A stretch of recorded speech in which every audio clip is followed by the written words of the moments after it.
الجامعه ديالنا المحترمه اللي ماشي في مونتريال كيكون الاعلان على النتائج الامتحانات ديال الكوسيام في ظرف 4 ايام 5 ايام.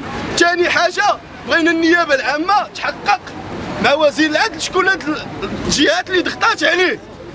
من حقنا شكون هاد الناس اللي ضغطوا عليه لان اللي نجحوا غير 800 واللي زاد 1200 وشنو هي المعايير اللي زاد.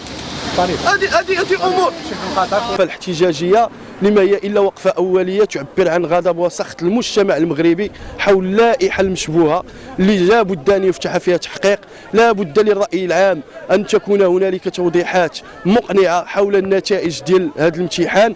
اليوم المطلب ديالنا هو الغاء الامتحان، محاسبه وفتح تحقيق مع وزير العدل، واذ كان مذنبا نطالب بالمحاسبه ديالو، واذ كان مظلوما نعتذر يتم الاعتذار له. اليوم النتائج اللي تعنت عليها والاسماء الوازنه اللي تعرضات كتخلي يطرح واحد السؤال والتصريح ديالو المستفز. نعم نفتخر اننا خريجي الجامعه المغربيه، جامعات اللي ما خلصنا فيها التريال، ماشي بحال الجامعه ديال مونتريال.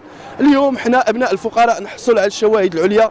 اليوم عندنا سؤال: من هي الجهات التي ضغطت على وزير العدل ليتم يعني تغيير رقم الناجحين من 800 ل 2081؟ اليوم نحن لا نشكك في الآلة التي صححت الامتحان، بل نشكك في المدة الزمنية التي استغرقتها الآلة في تصحيح الامتحان. ونحن نعلم أن الامتحان كان عبارة عن كوسيام، وكان يعني من السهل أن يكون النتائج ديالو في بضعة أيام. اليوم نطالب من صاحب الجلالة التدخل وإنصاف طلبة الحقوق على الصعيد الوطني.